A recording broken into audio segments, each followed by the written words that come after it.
it's hard because I think drivers think that they're negotiating with the broker. They're not negotiating with the broker. They're negotiating against supply and demand. The broker just happens to be that translator. But you are negotiating against supply and demand. If you are one load to 100 trucks, that's what you're negotiating against. You know, everybody's going to agree. You know, you're going to have people disagree with that. Which I understand. But that's the facts. That's the facts, though. Me and you have to work in a team to try to get the customer the price that they're going to accept.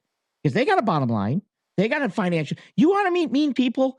Talk to a financial officer at a company when you're over budget. When you're over budget, that financial officer is like, oh my God, here she comes. We're doomed. Yeah. We're all doomed.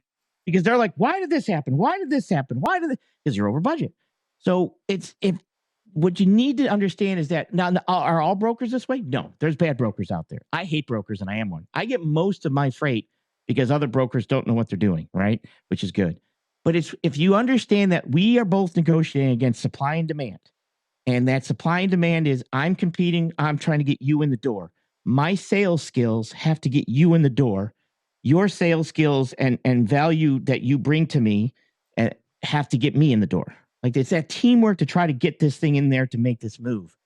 And it's difficult for drivers. I say this to them. I say, you have a windshield view. I have a top-down view. Mm-hmm. And if you have a truck driver's view, and there's nothing wrong with that. But when you want to move from driving the truck into logistics, you got to reposition yourself from that top-down view. That's right.